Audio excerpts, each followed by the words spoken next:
Electroshock therapy, human experiments. This research center for abnormal humans is incredibly inhumane. Today, we're looking at the 2008 zombie movie Asylum. A perverse director experiments on living people, unleashing a disaster that could destroy the city. The story begins. Jack's mother recently passed away unexpectedly.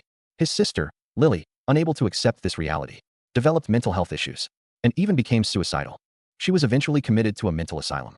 Jack repeatedly requested to take his sister home, to be cared for by his own family doctor. But the asylum refused for various reasons. He wasn't even allowed to see her. So, to save his sister, Jack decides to get himself admitted. He cuts his hair, painfully cuts himself, and then goes shirtless into a busy street, pretending to be insane and causing a scene. Fuck, don't touch me. Soon, someone calls the police. The police arrive on the scene and restrain Jack. Hearing him claim he's not sick, the officer decisively calls the asylum.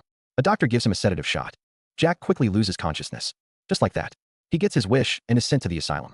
After a preliminary observation, the director finds that he's quite sick, so he's placed in the high-security ward. The patients here are the most disturbed of the disturbed. Every one of them has committed a crime. A guard specifically warns Jack not to mess with an old man. He may look frail, but he's actually the most twisted. He murdered his neighbor's entire family, preserved their bodies, and violated them for several months. Jack is terrified by this. Unexpectedly, just as the guard is about to leave, he sees the old man start to convulse.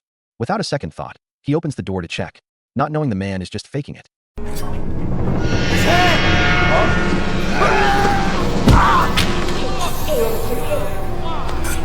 Fucking son of a bitch.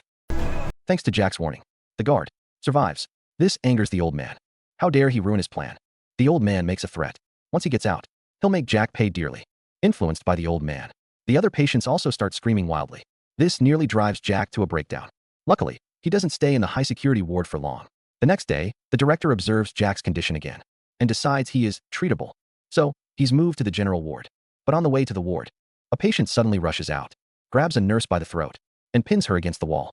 Just as the nurse is about to suffocate, Jack decisively hits the alarm button. The guards rush over, but the patient refuses to let go. It's not until the director himself arrives that the patient fearfully lets go. The patient is then taken away, and Jack is sent to his room.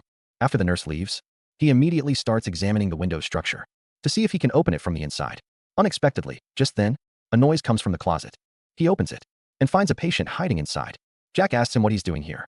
The curly-haired man quickly explains that he means no harm. He just noticed that Jack doesn't seem insane, so he followed him to his room. He also says that anyone taken upstairs by the director comes back different. Their personalities become extremely violent, and their eyes turn white. He suspects the director is conducting human experiments on the patients, turning them into something more terrifying than lunatics. And in fact, he's right. The director is currently torturing the patient from earlier. Once he can't take it anymore and passes out, he immediately injects him with a serum. It's this very serum that causes the patients to mutate. Realizing the gravity of the situation, Jack immediately finds his sister. But when she sees her brother, who got himself admitted to save her, pretending to be a patient, standing before her, she's not grateful for his gesture. Instead, she angrily scolds him for coming. After all, she never intended to leave. After saying this, Lily turns and walks away. But Jack isn't going to give up just like that. He's determined to get his sister out of there. He continues trying to open the window, but ends up cutting his hand. Later, a nurse has everyone sit in a circle to share their stories. When it's Jack's turn to share, his injured finger starts to drip blood. Then, a horrifying scene unfolds. The man with the buzz cut across from him smells the blood and suddenly goes berserk, lunging at Jack. Not only that, an old woman with long hair frantically licks the blood off the floor. Fortunately, Jack manages to push the man away, but having failed, the man then lunges at a nearby nurse, biting down on her hand. His bloodthirsty behavior is just like a zombie's. If the guards hadn't arrived in time and tossed the man until he was unconscious, the consequences would have been unimaginable. After this incident, Jack is thoroughly scared. If this continues, he could lose his own life. He goes straight to the director's office, confesses that he faked his illness, and begs the director to let him go immediately. But how could the director believe him? What insane person ever admits they're insane?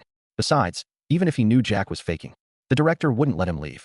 Jack, agitated, yells that he's not sick, but this only gets him locked in the high-security ward again. 不到一天，杰克就被这些病人搞得受不了了，只能被迫承认自己有病，而院长也让他回到了普通病房。这下杰克算是明白了，凡是进入这家精神病院的人就不可能离开，既然不能明着走，那就只能想办法逃出去。于是他跟卷毛商量，准备一起带着妹妹逃离这里。深夜，两人偷偷摸出房间，趁保安外出巡逻时，他们溜进了保安室，成功拿到了门禁卡。随后，杰克巧妙地避开所有监控，利用门禁卡来到关押妹妹的病房。没想到这一次，莉莉在看到哥哥后，却改口说自己很害怕，请求哥哥带她离开。原来他已经得知了人体实验的事，每天晚上都能清楚地听到病友的惨叫。他只是想死，可不想成为小白鼠，更不想变成怪物。杰克答应妹妹一定会带她离开，但不是今晚，因为精神病院戒备森严，想要出去并不容易，需要制定一个完美的计划，害怕待久了会暴露。杰克只能告别妹妹，先回病房。不料刚走到楼梯间，却看见巡逻的保安从楼下走了上来。他只能选择从楼上逃跑，结果却意外来到了院长的实验室。眼前的铁笼吸引了杰克的注意，走进去一看，差点没被吓死。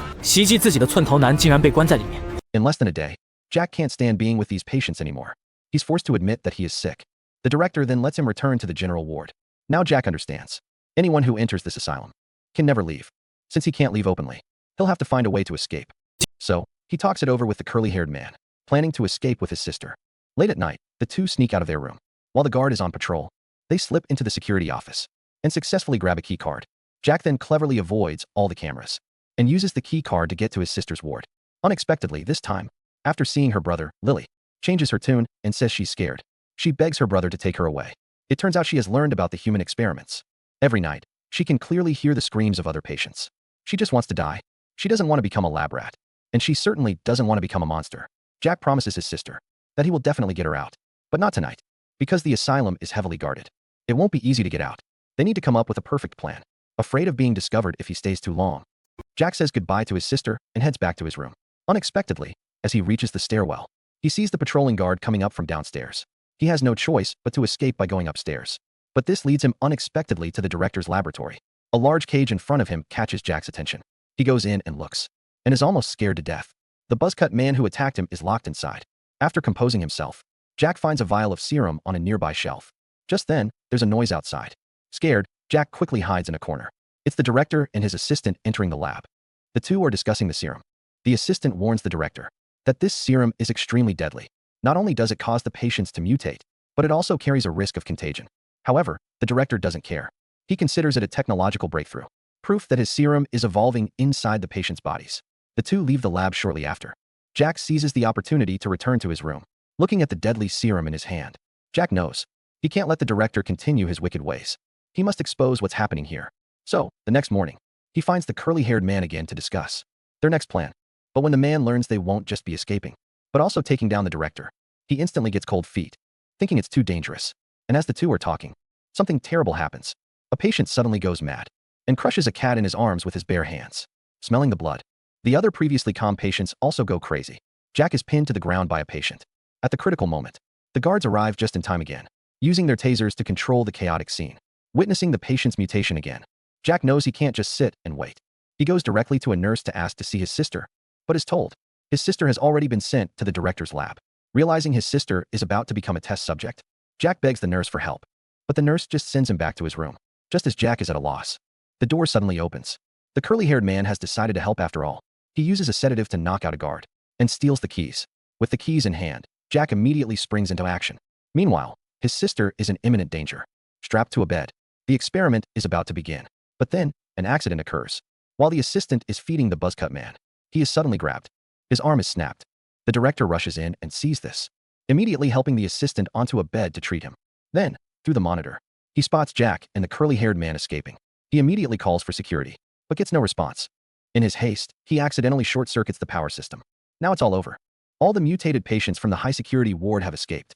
And just then, Jack and the curly-haired man, who are right outside, are out of luck. They are surrounded by a horde of bloodthirsty monsters. After a struggle, the two of them manage to shut the door and use a taser to drive them back. But the crisis isn't over. The mob of patients, like zombies, quickly gives chase. At the crucial moment, the two make it into the lab in time, blocking the zombies outside. His sister on the bed is also unharmed, just terrified by what just happened. The three of them decide to escape together. But just as they step out of the lab, they are horrified to see a patient self-harming.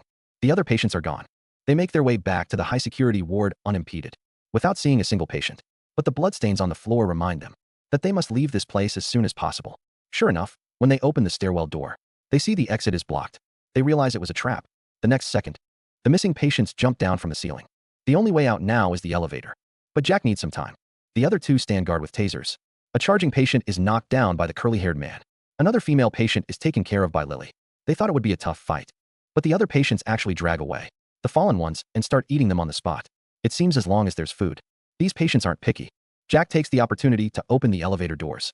The three of them quickly hide inside. The old man grabs onto the door and tries to follow. But Jack slits his throat with a knife. Just like that, the three make it downstairs without further incident. But to their surprise, this floor has also fallen. There are bloodstains everywhere. It seems all the patients have escaped. Soon, a large group of bared-teeth patients charges at them. They quickly shut the hallway door and barricade it tightly with a wooden plank. Just as they are about to flee, a chair suddenly flies out of the nurse's station. It's a surviving nurse. Jack tells her to come with them, but she delivers some desperate news. Whenever the building's power shorts out, the entire building goes into automatic lockdown.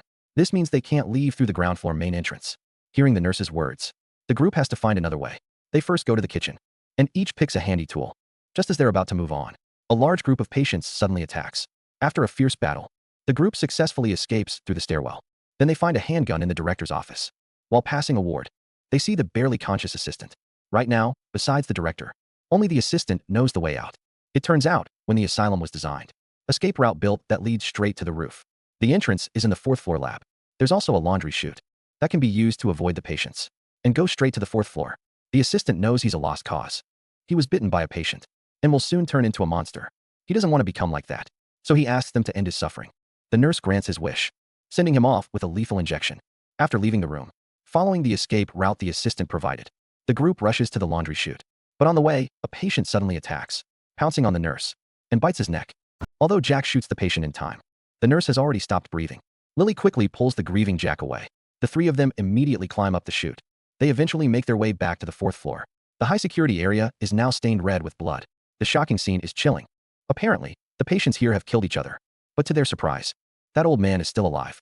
The scalpel in his hand helped him survive to the end. Without a word, he rushes at Jack, swinging wildly at him. Jack blocks the fatal attack with his arm. Seeing this, Lily rushes to help, kicking him to the ground. Then she picks up the dropped scalpel and ends his evil life. The three then go to the lab and find the secret passage the assistant mentioned. But just as the siblings are about to open the entrance, the long-gone director suddenly appears, holding the curly-haired man hostage. Right in front of them, he cruelly plunges a steel needle into the man's head. Clearly, the director is the most terrifying monster here. An enraged Jack wants to avenge his friend, but is knocked down in one move. Just as he's about to be killed by the needle in the director's hand, at the critical moment, Jack unleashes his hidden strength, snatches the needle from him, and decisively gives him a taste of his own medicine. Finally, with his sister's help, the two successfully subdue the director. But just killing him would be too easy. So the siblings tie the director to the iron cage, leaving him for the buzzcut man inside.